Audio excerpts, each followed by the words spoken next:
The Tesla Semi has officially been out in the world for 6 months now, and in that time we've learned a lot about this new class of electric vehicle and how it's being used by Tesla's first commercial clients at PepsiCo. There are some good, some bad, and some questionable reports that we are going to get into as we try and assess the performance of the Tesla Semi through this first stage of rollout to the commercial trucking industry. We are keeping in mind that these are early days still. This is the company's first step into a brand new market and uncharted territory. The playbook for electric heavy trucking has yet to be written. We are watching it happen in real time. So here's everything you need to know about the Tesla Semi in 2023.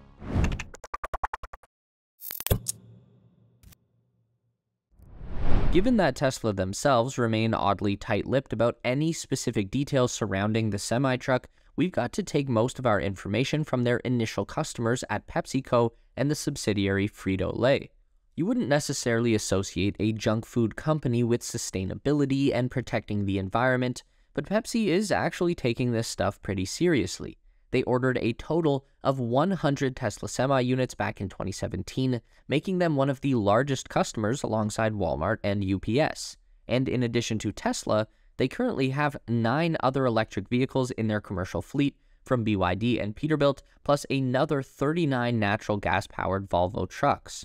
There are currently 2 fleets of Tesla Semi in operation, a group of 15 at the Frito-Lay plant in Modesto, California. That's the first batch released by Tesla, and in April there was another fleet of 21 semis delivered to the Pepsi bottling facility in Sacramento.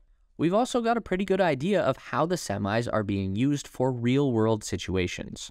According to interviews with Mike O'Connell, the vice president of supply chain for Pepsi, he says that the trucks coming out of Frito-Lay in Modesto are regularly making trips up to 425 miles on a single charge, while those delivering Pepsi out of Sacramento are typically doing 100-mile-per-day routes directly to stores with occasional 300 to 400-mile runs between warehouses.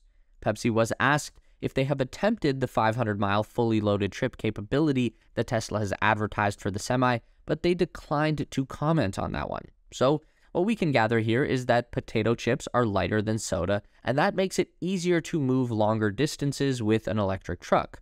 Not exactly a major revelation, but let's dig a little deeper into that for a minute, because it's pretty easy to use that information to claim that the Tesla Semi is already underperforming, but there is a lot to consider here. For one, this is a brand new product and a very expensive asset for Pepsi that they want to operate over a very long period of time. So it's not shocking that they haven't immediately started pushing the truck to its absolute limit. Not that they would ever really want to do that anyways.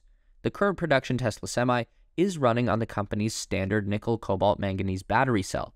The best practice for any electric vehicle powered by a nickel-based lithium-ion battery is to keep the state of charge between 10 and 90%. You want to avoid charging up all the way or running down to zero because that puts extra stress on the battery chemistry and it's going to have a negative impact on the lifespan of the battery pack. So, as a business looking for the highest return on investment, it's in Pepsi's best interest to take good care of their Tesla battery packs and not push them too hard. And in addition to that, real-life conditions on the road are unpredictable. Trucks can get stuck in traffic, construction zones, and detours, so there should always be some buffer zone taken into consideration. As it stands, the only EV chargers that support the Tesla semi-trucks are located at the Frito and Pepsi plants, so they don't even have the option to recharge out in the world. According to the operators at Pepsi, their Tesla semis come with 1,000 kilowatt-hour battery packs, and the Tesla Mega Chargers are able to provide up to 750 kilowatts of power to recharge. The drivers claim that this can get them from being nearly empty back to a 70% state of charge in around 30 minutes, and at 70%, they say the truck gets about 400 miles of range. Again, that's not official Tesla numbers, that's just what the guys in the parking lot told reporters from Motor Trend when they were asked. In another piece of unofficial reporting, a Reddit user was able to check out the interior of a Pepsi-branded Tesla Semi in April, and according to their photos, the truck's display was showing 374 miles of range, but you can't really make out the battery percentage. I did a little cross-reference on the navigation map that's visible in the Semi, and it looks like he's about 25 miles out from the Pepsi bottling facility, so if he left with 70% charge and 400 miles of range, that would check out perfectly. We still don't know how much Tesla is selling the long-range semi-truck for, but we did find out that Pepsi had most of the cost covered for them by government grants. According to a report from Yahoo, Pepsi received a total of $15 million in state and local grants to fund the Tesla semis and charging infrastructure, plus another $40,000 per vehicle from the federal government's Inflation Reduction Act. So it doesn't really matter how much Tesla charges for these things, not in California at least, because they're basically free after all of these kickbacks. But we did hear Pepsi officials say that the Sacramento Metropolitan Air Quality Management District paid for 18 of the 21 trucks with $4.5 million in grants. So 4.5 mil divided by 18 equals $250,000 per Tesla semi. In the face of recent activities, including Rivian and Lucid's earning releases and Fisker's production cuts due to software problems, Tesla's strategic price cuts demonstrate resilience and operational efficiency. So if you switched over before all the price cuts, I understand the frustration, but consider this. Tesla competitors can't even afford to lower their prices to stay afloat. Do remember that we're in it for the long haul, and don't forget the circumstances. In the last 2 years alone, we've had the semiconductor shortage, game-changing advancements in lithium technology, production shifts across the market, and after all this, Tesla still holds about 60% of the EV market share. Even if you're a heavy Tesla investor, you gotta feel good about your long-term prospects. But there are still other long-term investments with potential on the market. One that has historically been less impacted by external factors like inflation or lithium supply. I'm talking about contemporary art. In what was essentially the worst year for investors since the 2008 financial crisis, the art market had a record-breaking auction season. Today's sponsor, Masterworks, was able to sell over $45 million worth of artwork and distribute the net proceeds to retail investors like you. Masterworks is releasing new offerings on a regular basis from legendary artists like Picasso, Banksy, and Monet.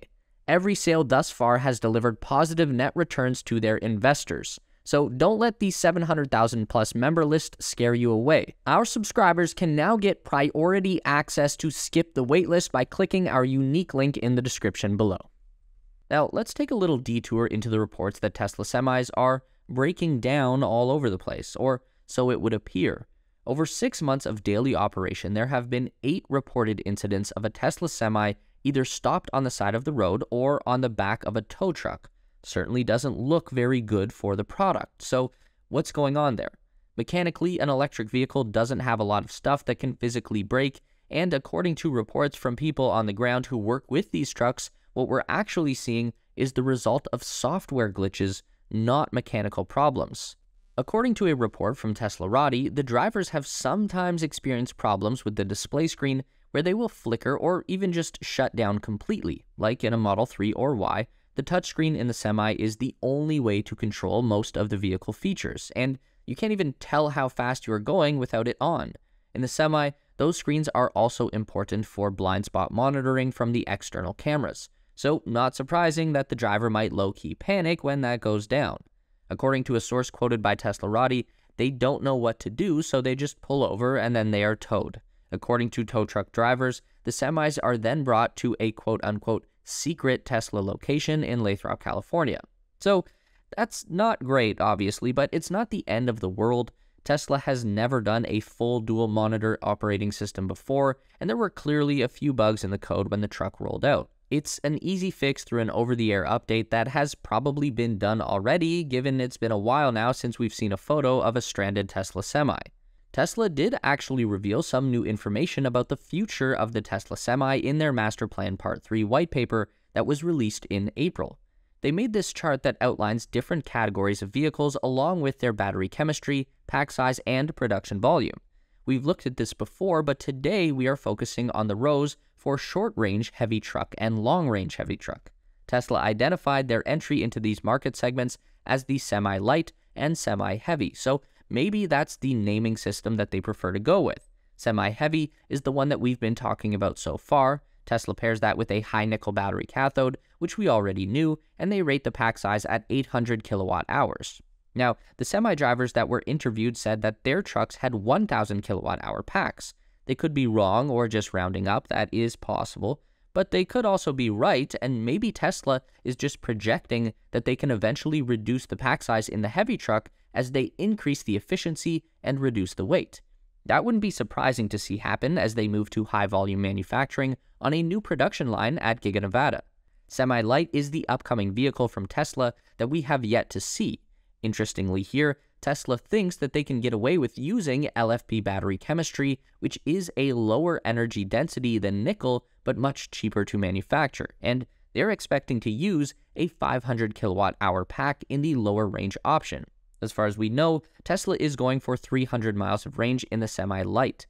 What's interesting there is that LFP battery chemistry is not as volatile as nickel-based cathodes, so you can actually charge an LFP pack all the way to 100% and run it all the way back down to 0 without degrading the long-term performance of the battery. So lower total range, but a higher percentage of usable range for daily operations. That should end up being a very desirable product when it does come to market. As far as production volume of the Semi, Elon Musk has said that Tesla could hit a run rate of 50,000 trucks per year in 2024. That would be thanks to a new $3.6 billion expansion of the existing Giga Nevada factory that will operate as the main production facility for the Semi. As far as we know, every Semi up until now has been assembled at a temporary makeshift factory just down the road from Giga Nevada. As with many things that he says, Elon's prediction is optimistic and huge if true, probably not something that you should bet the farm on. So far, it looks like Tesla built around 3 dozen semis in total, and they're likely to remain few and far between for a little while. Pepsi has about 1/3 of their order filled, so we either see Tesla continuing to build out that fleet or they could move on to another high-profile customer. I'd say probably Walmart will be the next company to take delivery of a semi-fleet, and it will be interesting to see how many they get and how much longer they have to wait. Don't forget to give this video a thumbs up today if you liked it. That is so important for getting our content out to more people. If you enjoy the content, then you'd probably also enjoy our weekly newsletter, so sign up with the link down below at theteslaspace.com. A huge thank you to all of our Patreon supporters who are listed on the screen now. You help us make the best content we can, and we really appreciate it. Thanks for watching, and we'll see you in the next one.